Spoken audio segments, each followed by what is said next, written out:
2 cops vanished. 16 years later, an outhouse revealed their grave. The killer they hunted? He wore the sheriff's badge they trusted. The August sun beat down on Culpeper County, Texas, with the relentless, indifferent fury it always seemed to reserve for late summer. 16 years. 16 years of whispered theories, of a wound in the community that had scabbed over but never truly healed.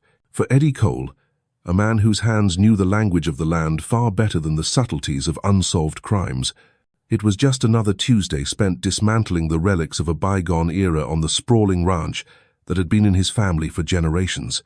The old outhouse, leaning precariously near the dry creek bed at the far western edge of his property, was an eyesore, a splinter from the past he'd been meaning to deal with for years. Its wood was sun-bleached to a ghostly gray, warped and rotten in places, a testament to countless seasons of Texas weather. Eddie, a man whose face was a roadmap of wrinkles etched by sun and worry, grunted as he swung the sledgehammer. The impact against the outhouse's supporting beam sent a shiver through the decrepit structure. Dust, thick with the scent of decay and forgotten things, billowed out. He paused, wiping a bead of sweat from his brow with the back of a calloused hand. It was hotter than the Devil's Forge, and the air was still heavy. Another swing, and a section of the wall groaned and then collapsed inwards with a splintering crash. He was making progress. It was the floor he was most concerned about. Rotten planks laid over what he assumed was just packed earth. He'd need to pry those up carefully, didn't want to step through into a pit of who knew what. As the sun climbed higher, casting shorter, starker shadows, Eddie worked his way around the structure, weakening its integrity piece by piece. Finally, only the floor and one stubbornly standing wall remained. He took a crowbar to the floorboards. They were softer than he expected, the wood yielding with a squelch in places. One board splintered, then another, as he levered up a larger section, exposing the dark, damp earth beneath. Something glinted, not the dull glint of a discarded can or a piece of old glass, but something with a definite, almost defiant shine, even coated as it was with years of impacted grime. Curiosity overriding his fatigue, Eddie knelt, peering into the gloom beneath the raised floor section. He reached in, his fingers brushing against something metallic and surprisingly solid. He pulled it out. It was heavy, caked in mud and rust, but its shape was unmistakable. A star. A 5-pointed star, tarnished and corroded, but undeniably a lawman's badge. His breath hitched. He scraped at it with a thumbnail, revealing a faint indentation, a word almost lost to time. Sheriff. A cold dread, starkly out of place in the oppressive heat, washed over him. He knew, every soul in Culpeper County knew, about Sheriff Ronald Beck and Deputy Claire Monroe, vanished, swallowed by the night, 16 years ago. Their patrol car found empty on Old Mill Road, not 5 miles from this very spot. The radio had been nothing but static. No signs of struggle, no ransom note, no witnesses, just gone. His heart hammered against his ribs. He pushed aside more of the rotten flooring, his earlier caution replaced by a frantic urgency. The damp earth beneath was disturbed, not just by time and critters, but by something else. And then he saw it. A swatch of dark blue fabric, tattered and faded, but still recognizable as the material of a police uniform. It was stiff with age and decay. Partially buried beside it, its wooden grip mostly rotted away, was the unmistakable outline of a revolver, its metal a patchwork of orange rust and blackened steel. Eddie scrambled back, his breath coming in ragged gasps. The sledgehammer lay forgotten at his feet. The sun seemed to dim, the sounds of the cicadas fading into a roaring in his ears. This wasn't just an old outhouse. This was a grave, or at least a hiding place. A secret held by the earth for 16 long years. He stumbled towards his pickup truck, his mind reeling. The implications were staggering. Beck and Monroe, here, all this time. The theories had ranged from them running off together to being abducted by aliens, but the most persistent, the one that haunted the edges of every conversation about that night, was that they'd run afoul of the Mendoza cartel, a shadowy organization rumored to use the vast, unpoliced stretches of West Texas as a smuggling corridor. Beck had been a bulldog, sniffing around the edges of their operations, too stubborn for his own good, some had said. Monroe, young, bright, fiercely loyal to her sheriff, had been right there with him. The discovery threw a harsh, unforgiving light on all those old fears. This wasn't a case of two officers abandoning their posts. This was something far more sinister. The items weren't just discarded, they felt deliberately concealed, buried under the filth and decay of a forgotten outhouse, as if to be erased from memory as thoroughly as the structure itself was being erased by time. As Eddie fumbled for his cell phone, his gaze drifted back to the skeletal remains of the outhouse. It stood silhouetted against the vast Texas sky, no longer just a decaying relic, but a silent, unwilling sentinel over a dark secret. The questions, dormant for so long, now screamed in his mind. Who had put them there? And why? Had they suffered? The single rusted gun. Whose was it? And where were the officers themselves? Were their remains somewhere nearby, lost in the unforgiving landscape? Or had this been a place where evidence was merely disposed of, a final, contemptuous act? The quiet desolation of his ranch suddenly felt oppressive, charged with a history he'd never suspected. 16 years. 16 years, and the truth, or at least the first horrifying breadcrumb of it, had been unearthed not by a detective's keen insight or a criminal's guilty conscience, but by the mundane act of a farmer tearing down an old crap house. The irony was as bitter as the dust in his mouth. The biggest question of all, the one that would soon ignite Culpeper County all over again, was clear. What truly happened to Sheriff Beck and Deputy Monroe on that fateful night in 2007? And was the county finally ready to face the answer? News of Eddie Cole's discovery spread through Culpeper County like a flash flood across a dry wash. It ripped through the complacency that 16 years had woven, tearing open old wounds with a brutal indifference. Suddenly, Sheriff Ronald Beck and Deputy Claire Monroe were not just faded photographs on a dusty bulletin board in the station house, nor were they merely names invoked in hushed tones when unsolved local mysteries were discussed over lukewarm coffee at Dolly's Diner. They were vividly, painfully present again, their ghosts resurrected by a rusted badge and a tattered piece of uniform pulled from the earth. Sheriff Ronald Beck, 42 at the time of his disappearance, had been the bedrock of law enforcement in Culpeper for over a decade. He wasn't a native son. He'd come to the small Texas town from somewhere bigger, a city department further east, bringing with him a quiet intensity and an unyielding sense of justice that some found abrasive but most respected. He was a man of medium build, with a face that seemed permanently set in a thoughtful frown, though it could break into a surprisingly warm smile, especially when he was off duty, maybe coaching the Little League team or judging the chili cook-off at the annual county fair. Beck wasn't a man for grandstanding or eloquent speeches. His authority came from his steady presence, his meticulous attention to detail, and an almost preternatural ability to see through deception. He moved with a deliberate economy of motion, every gesture considered. His office, a stark utilitarian space, was always impeccably organized, a reflection of his mind. He believed in the letter of the law, but also in its spirit, and he had little patience for those who sought to exploit the vulnerable or corrupt the fabric of their small community. He'd seen enough of the darker side of human nature in his previous job to know that evil often wore a benign mask, and he was determined to keep Culpeper from succumbing to the creeping shadows he sensed at its periphery, the kind of shadows cast by operations like the Mendoza cartel's rumored activities. He had a wife, Sarah, a schoolteacher, and 2 young sons who had worshipped their father, their small worlds shattered when he never came home. The loss for them was immeasurable.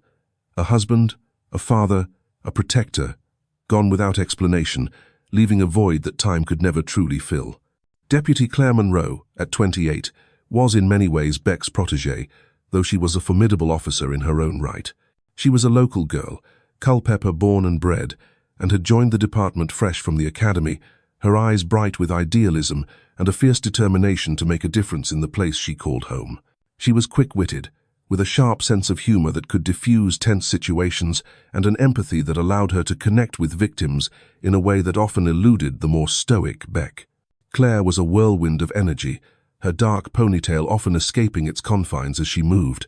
She wasn't afraid to get her hands dirty, and she'd quickly earned the respect of her colleagues and the grudging admiration of some of the county's rougher elements for her courage and tenacity.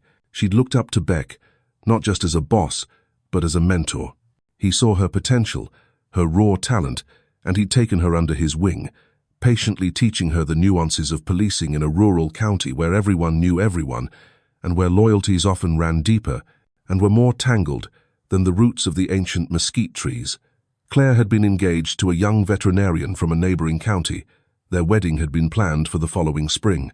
Her disappearance left a different kind of void, a future extinguished, a vibrant life cut short, a promise of love and family unfulfilled.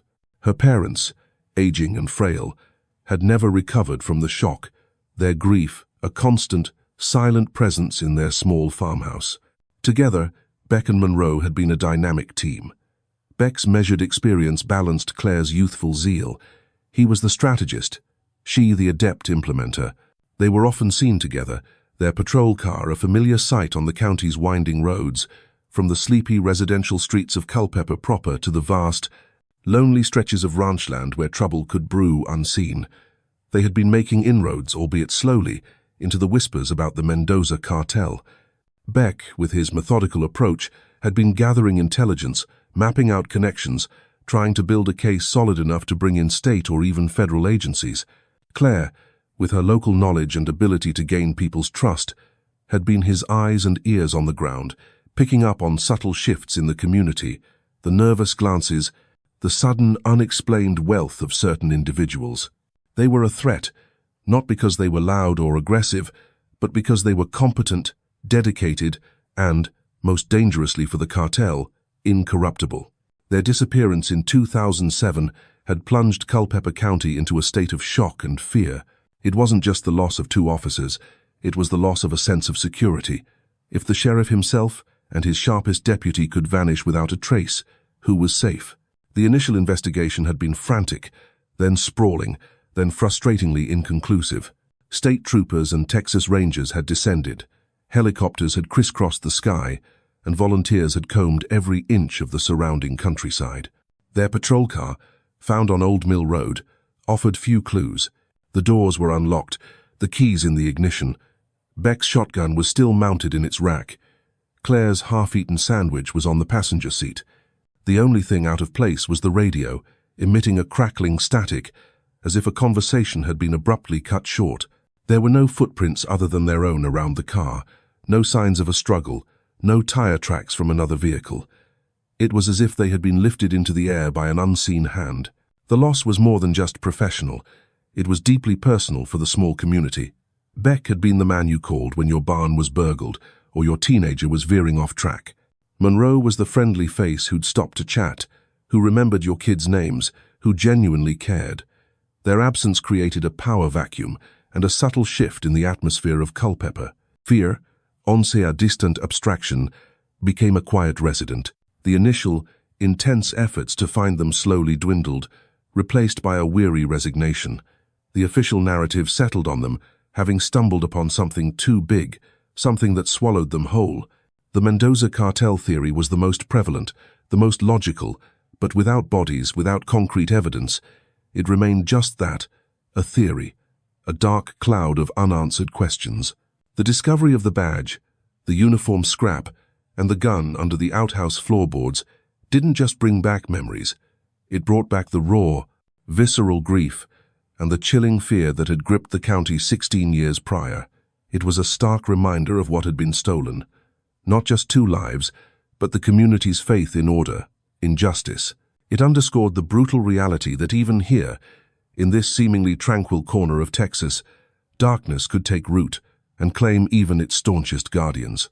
The rusted artifacts were a testament to their service, but also a grim accusation against the forces that had sought to silence them, and perhaps against a system that had, for 16 long years, failed to find them.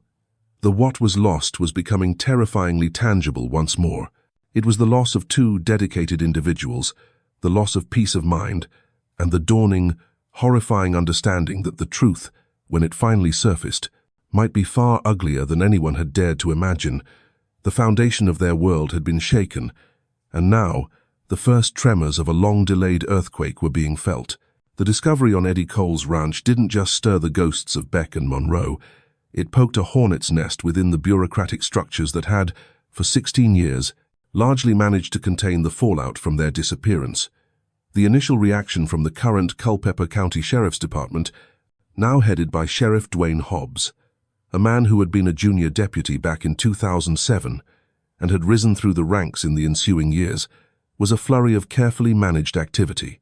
Squad cars, lights flashing but sirens conspicuously silent, descended upon Cole's property, not with the urgency of a fresh crime scene, but with the cautious tread of men entering a minefield.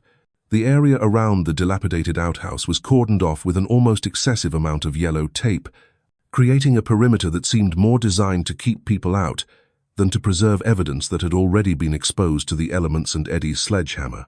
Sheriff Hobbs, a portly man whose uniform always seemed a little too tight, addressed the local news crews who had materialized with predatory speed from a safe distance. His statement was a masterpiece of non-committal officialese. "We are currently investigating a discovery of items of interest on a private property," he announced, his gaze flicking nervously towards the outhouse, then back to the cameras. "These items may be related to an old case. I want to assure the citizens of Culpeper County that we are taking this matter very seriously and will be conducting a thorough investigation. We ask for patience and for the community to avoid speculation." When pressed about whether the items were indeed linked to Beck and Monroe, he adjusted his collar, a bead of sweat tracing a path down his temple despite the relatively mild morning. "We cannot confirm any identities or connections at this preliminary stage. The Texas Rangers have been notified and will be assisting." The invocation of the Texas Rangers was telling. Back in 2007, their arrival had signaled the seriousness of the situation. Now, for some old-timers in Culpeper, it felt like a way for the local department to sidestep direct responsibility, or perhaps to ensure that any uncomfortable truths unearthed were handled with a certain discretion. The original investigation, after its initial chaotic burst of energy, had withered on the vine. While the Rangers had been thorough in their initial sweep, their resources were not infinite, and with no bodies and no obvious leads, their active involvement had gradually scaled back. The case file for Beck and Monroe had remained officially open, a thick, dusty tome in the records room, but it was a cold case in the truest sense of the word, frozen by a lack of progress and, some whispered, a lack of will. There had been rumors back then, quickly suppressed, that Sheriff Beck's independent inquiries into the Mendoza cartel's rumored operations had ruffled feathers not just among criminals, but also among certain influential figures in the county and beyond, individuals who perhaps benefited from the don't ask, don't tell policy regarding the cartel's discreet business. These were not overt connections, but subtle tendrils of influence, campaign donations, lucrative land deals on the county's periphery. A blind eye turned to certain late-night convoys on remote highways. Beck, with his uncompromising nature, had been a potential disruptor of this fragile, unspoken equilibrium. His disappearance, and Monroe's with him, had, in a grim way, restored a certain quietude. The intervening 16 years had seen Culpeper County change, but also stay stubbornly the same. The official narrative was one of moving on, of healing, but beneath the surface, the Mendoza presence, though never openly acknowledged by local authorities, seemed to solidify. Their operations became smoother, less visible, woven into the economic fabric of the region in ways that were difficult to untangle. Sheriff Hobbs's tenure had been marked by a distinct lack of boat rocking. Minor drug arrests, yes. DUI checkpoints, certainly. But large-scale investigations into organized crime, those seemed to be off the table. It was an unspoken understanding. Maintain the peace, don't dig too deep, and the county could continue its sleepy existence. Now Eddie Cole's outhouse had thrown a rusty wrench into that carefully maintained machine. The ambiguous reaction from the system was palpable. On one hand, there was the public performance of due diligence, the crime scene tape, the official statements, the notification of state authorities. On the other, there was a discernible undercurrent of reluctance. The deputies on site seemed more focused on keeping Eddie Cole quiet and managing the media than on any aggressive forensic investigation. Cole himself, after giving his initial statement, was politely but firmly asked to stay away from the active scene on his own damn land. He'd seen the look in the younger deputy's eyes, a mixture of curiosity and a learned caution, as if they knew this was something big, something dangerous, something best left to the higher-ups. The Texas Rangers who arrived later that day were a new generation, younger, more detached than the grizzled veterans who'd worked the case in '07. They were professional, efficient, but there was an impersonal quality to their presence. They interviewed Eddie with a polite skepticism, their questions focusing as much on the integrity of his discovery as on the items themselves. It felt, to Eddie, less like they were seeking truth and more like they were managing a problem. The social injustice of it all began to rankle. Beck and Monroe had been public servants, sworn to protect this county.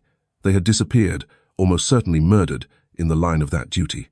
And for 16 years, their case had been allowed to gather dust, their memory relegated to a plaque and a few sorrowful anniversaries. Was it because the perpetrators were too powerful, too well connected? Was it because a real investigation would expose a level of corruption or complicity that the system itself couldn't stomach? The official line had always been no evidence, but now, here was evidence. Rusted, decayed, but undeniably real. The question was, would it be enough to overcome 16 years of institutional inertia, of carefully constructed ignorance? Sarah Beck, Ronald's widow, now in her late 50s, her face etched with a grief that had never truly subsided, arrived at the edge of Cole's property, her 2 grown sons flanking her. She didn't try to cross the police line. She just stood there, her gaze fixed on the distant, dilapidated outhouse, a silent accuser. Her presence was a stark reminder of the human cost of this systemic ambiguity. No one from the sheriff's department approached her immediately. It was as if her visible grief was an inconvenience to their orderly process. The system, it seemed, was creaking into motion, but its gears were rusty, its direction uncertain. Was this the beginning of a genuine reckoning, or just another chapter in a long history of looking the other way? The items from the outhouse were carefully bagged and tagged, taken away in an official vehicle. The hole under the floorboards was covered, but the questions Eddie Cole's discovery had unearthed couldn't be so easily contained. They hung in the Texas air, heavy and ominous, a challenge to a system that had, for too long, chosen comfortable silence over uncomfortable truths. The indifference wasn't necessarily malicious in every individual officer. For many, it was a learned response, a survival mechanism in a place where certain lines were not to be crossed.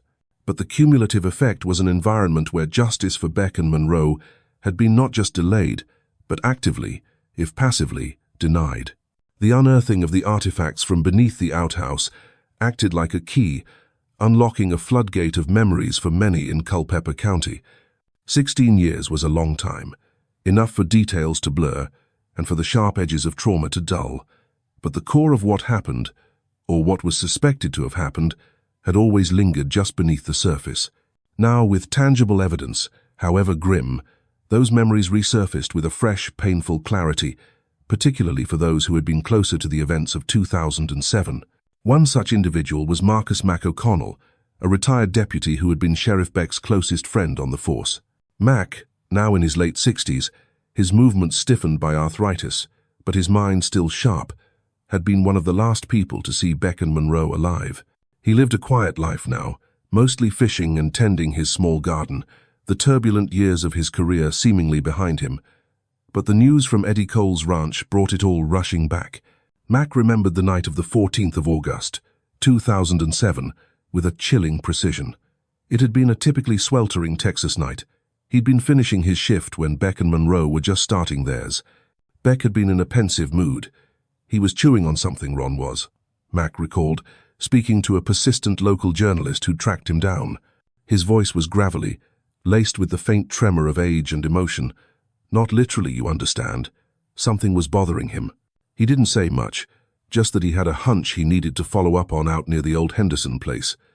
That's not far from Cole's ranch, you know. The Henderson place had been abandoned for years, a sprawling, dilapidated farmhouse and outbuildings that had become a magnet for trouble, teenage drinking parties, occasional squatters, and, as Beck suspected, more nefarious activities. Claire was with him, of course, Mac continued, his gaze distant. She tried to lighten the mood, made some crack about Ron smelling a rogue rattlesnake from 5 miles away. But even she looked a bit tense, like she knew this wasn't just a routine patrol. Mac remembered Beck pulling him aside for a moment, just before they headed out. Beck's usual steady gaze had a flicker of something Mac couldn't quite decipher, weariness perhaps, or a grim premonition. He told me, "Mac, if things go sideways tonight, you make sure Sarah knows. He trailed off, then just clapped me on the shoulder. Never mind, just keep an eye on things. Mac had pressed him, asked if he needed backup, but Beck had waved him off. Just a feeling, Mac. Probably nothing. We'll check it out. Be back before midnight. They never came back. Another memory surfaced, sharper now in the context of the Outhouse discovery. A few weeks before their disappearance, Beck had confided in Mac about his growing unease regarding the Mendoza cartel. It wasn't just rumors anymore. Beck had shown him surveillance photos, grainy images of unfamiliar vehicles with out-of-state plates seen near remote stretches of county land, often in the dead of night. He'd spoken of a local connection, someone facilitating the cartel's movements, someone embedded in the community. He said he was close, Mac, close to identifying who it was, Mac recounted, his knuckles white as he gripped the armrests of his porch chair. He said it was someone we both knew, someone we wouldn't suspect. That scared me more than anything. Beck wasn't one for melodrama. At Dolly's diner, the morning coffee crowd was abuzz. Old-timers, men who had been part of the volunteer search parties in '07, shared their recollections. Hank Jensen, a rancher whose property bordered Old Mill Road where the patrol car was found, remembered hearing unusual engine noises that night. Not just one vehicle, Hank insisted, his voice firm over the clatter of cutlery. Sounded like at least two, maybe three, moving fast, heading west, away from town, sometime after midnight. Told the deputies back then, but with all the chaos, don't know if anyone paid it much mind. West, in the direction of Cole's Ranch and the old Henderson place. Maria Sanchez, who had worked as a cleaner at a local motel back then, recalled a group of unfamiliar men who had checked in a few days before the officers vanished and checked out abruptly the morning after.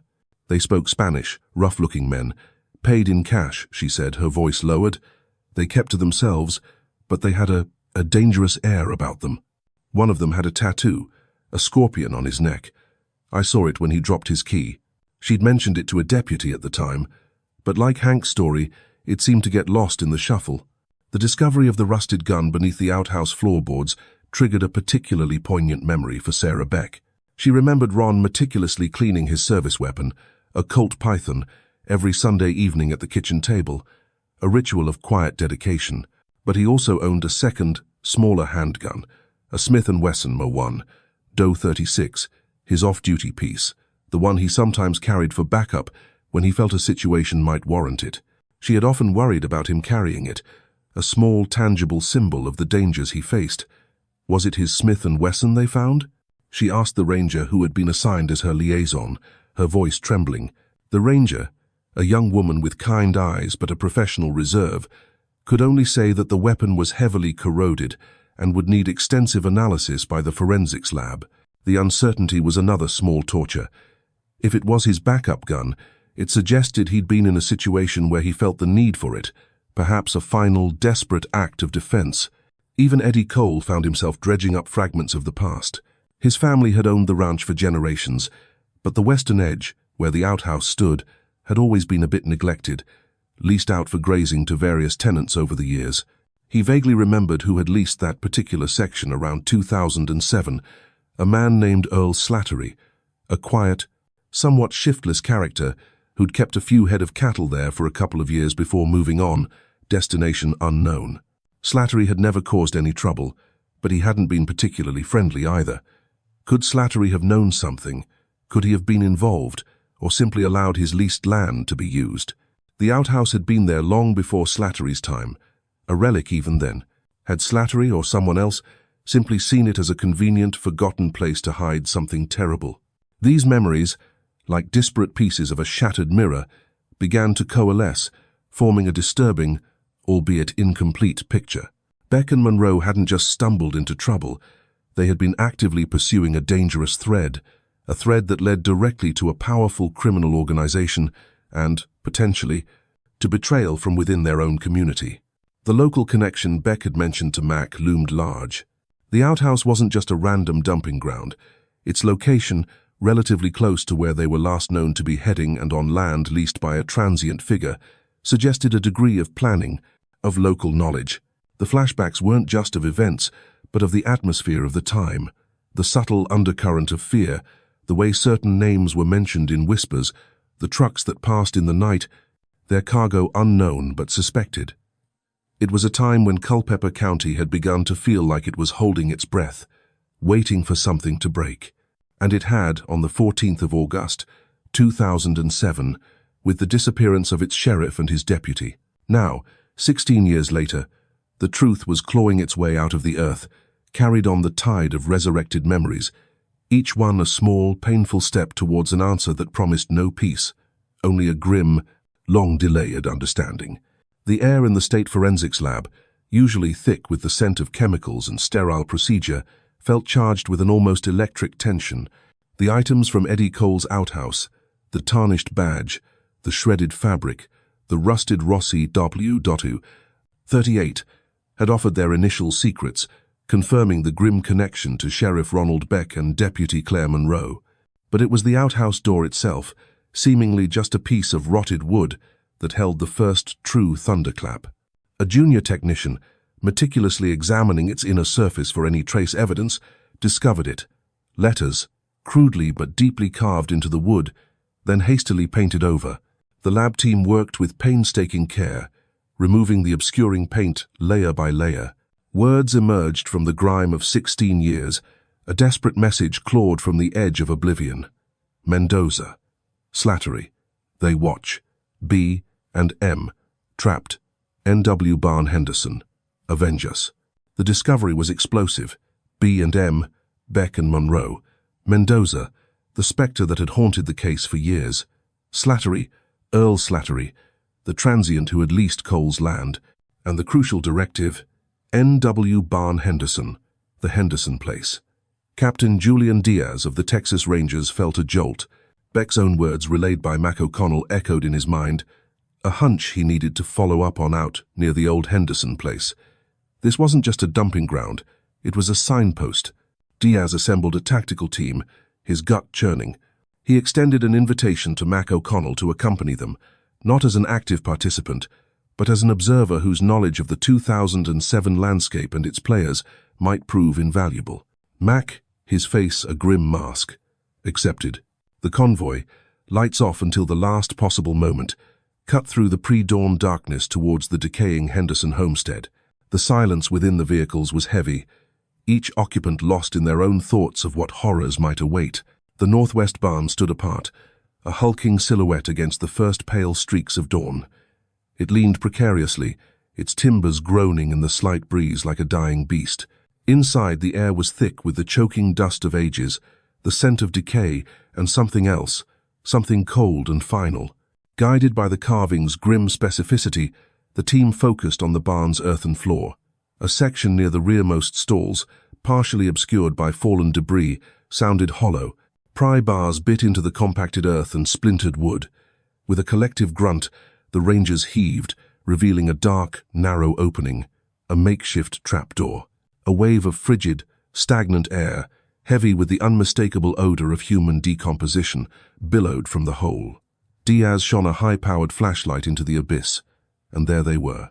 The remains of Sheriff Ronald Beck and Deputy Claire Monroe lay in the shallow, crudely dug cellar. Time and the unforgiving Texas earth had reduced them to skeletons, yet their identities were undeniable, confirmed by the tattered remnants of their uniforms still clinging to bone, and later, definitively, by dental records. They had been bound. Forensic anthropologists would later confirm multiple gunshot wounds as the cause of death. The air in the barn became unbreathable, the silence broken only by a choked sound from Mac O'Connell, who turned away, his shoulders shaking, but they were not alone. Beside the remains, tucked into a rotting leather satchel that Beck always carried, was a small, waterproof evidence tube he was known to use for sensitive finds. Inside, a disposable camera and a slim, mud-stained field notebook. Beck, it seemed, had fought to preserve the truth, even as his life was being extinguished. The carving in the outhouse, likely Claire's desperate act, given the smaller space and the need for stealth before they were moved here, was the breadcrumb. This was the loaf. The developed film was grainy, the images captured in haste and poor light. Yet, 3 were legible. One showed a clandestine meeting by a pickup truck, shadowy figures exchanging a package. Another was a crude map of what appeared to be drop-off points. The third, a stark close-up under harsh flashlight, was of a man's face. He was rugged, with cold eyes and a distinctive jagged scar that ran through his left eyebrow. Mac O'Connell studied it, his blood running cold. He knew that face. It wasn't a Mendoza cartel lieutenant from south of the border. It was Luther Dawes, a local heavy, a known associate of Earl Slattery, and a man Mac distinctly remembered seeing in the company of a young, ambitious deputy Dwayne Hobbs on more than one occasion back in 2007, usually when Hobbs seemed to have a bit of extra cash. Beck's notebook was a ledger of his final fatal investigation. Dates, times, observations of suspicious activities, all pointing towards the Mendoza cartel using local routes. And then, the names and initials: Slattery, Courier, L. Dawes, Muscle. And next to several entries detailing large cash movements and facilitation fees, the initials DH. The rusted Rossi .38 from under the outhouse underwent intense scrutiny. Ballistics confirmed it had been fired, but it was not one of the weapons used to execute Beck and Monroe. Those were of different calibers, casings for which were later found meticulously buried near the Henderson barn. The Rossi's serial number, however, yielded the most sickening twist. It was from the batch of firearms reported stolen from the Culpeper County Sheriff's Department evidence locker in May 2007, 3 months before the murders. The officer who had signed them out for destruction, whose signature was on the flimsy incident report claiming a breach and theft when the guns subsequently vanished, was Deputy Dwayne Hobbs. Captain Diaz stared at the assembled evidence: the outhouse carving, the bodies, Beck's desperate photographic and written testament, the image of Luther Dawes, the DH, in the ledger, and now the incontrovertible link between the Rossi and a young Dwayne Hobbs. A chilling theory began to form, far more insidious than a simple cartel hit. What if Beck, closing in on the cartel's local network, had discovered the facilitator was one of his own? What if DH, Dwayne Hobbs, was the linchpin? Slattery and Dawes were the muscle, the local enforcers. The discovery on Eddie Cole's land, 16 years later, must have sent Hobbs into a blind panic. The Rossi found under the outhouse wasn't an old, forgotten piece of the original crime. Forensic trace analysis on the soil layers beneath it, and the gun's relatively less advanced state of corrosion compared to items supposedly buried for the full 16 years, suggested something startling. The Rossi had been planted recently. After Cole's discovery, Hobbs, now sheriff, with full access to the cordoned-off scene, must have placed it there himself. A desperate, flawed attempt to reinforce Slattery's guilt, to muddy the waters with a cartel gun he thought was a ghost, untraceable back to him after all these years. He was trying to control the narrative, not just out of fear of old secrets, but to cover up his active, murderous betrayal. Beck and Monroe hadn't just been silenced by an external threat. They had been executed because they were about to expose the rot within their own department, a rot that had a name: Dwayne Hobbs. The Avenge Us carved by Claire Monroe took on a new, horrifying dimension. It wasn't just a plea against distant cartel figures. It was a cry against the ultimate betrayal, by a brother in arms, a man who had sworn the same oath, then sold his soul and sacrificed his colleagues to protect his corrupt dealings. The system hadn't just been indifferent, it had been compromised from the inside by the very man now charged with upholding its integrity. Culpeper County was about to confront a truth far more monstrous than it had ever imagined. The revelation of Dwayne Hobbs's treachery ripped through Culpeper County with the force of a Category 5 hurricane. It was a truth so monstrous, so deeply personal in its betrayal, that it left the community reeling, struggling to reconcile the image of their ostensibly steady sheriff with the cold-blooded killer and corrupt operative he had been revealed to be. The Texas Rangers, led by a grimly determined Captain Diaz, moved swiftly. The evidence meticulously compiled. Beck's final, damning notes and photographs, the outhouse carving, the forensic link of the Rossi to Hobbs, and Mac O'Connell's corroborating testimony about Hobbs's association with Luther Dawes was undeniable. Sheriff Dwayne Hobbs was arrested in his own office, the very seat of the authority he had so profoundly desecrated. The scene was surreal.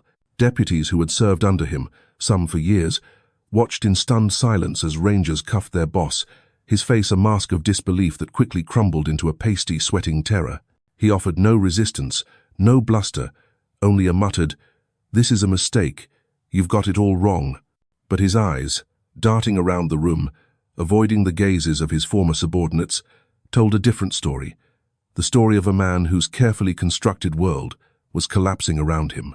Luther Dawes, the man with the jagged scar, was apprehended after a brief standoff at his rundown trailer on the outskirts of the county. He was less stoic than Hobbs, his bravado quickly evaporating under interrogation. Faced with Beck's photograph of him and the implications of his involvement, Dawes began to talk, hoping to lessen his own culpability. He painted a sordid picture of Hobbs's early ambition and greed.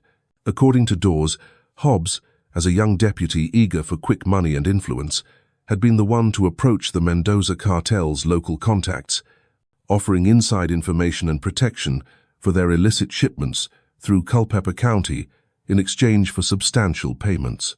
Earl Slattery, already a low-level associate, had been their go-between and enforcer. Dawes confirmed that Sheriff Beck had indeed gotten too close. Beck's quiet, methodical investigation was zeroing in on Hobbs as the local connection.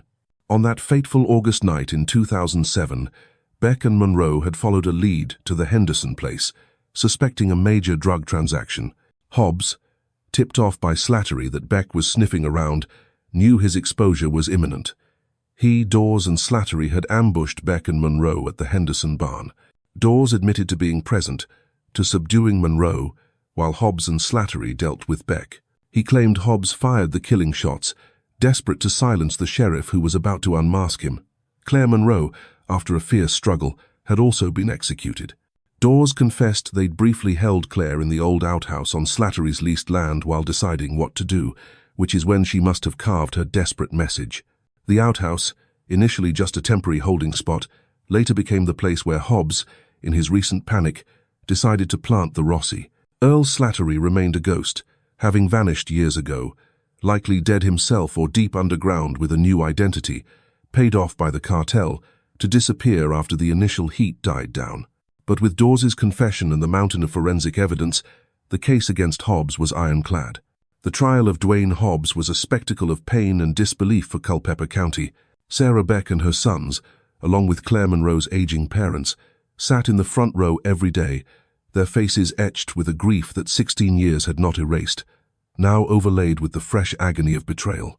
Mac O'Connell, his voice heavy but firm, recounted Beck's suspicions, his final conversation. Eddie Cole described his horrifying discovery. Forensic experts laid out the irrefutable science. The defense attorneys tried to paint Hobbs as a victim of circumstance, a man pressured by the cartel. But the evidence of his proactive corruption, his greed, and his ultimate brutality was overwhelming. The jury returned a guilty verdict on all counts. 2 counts of capital murder, corruption, obstruction of justice.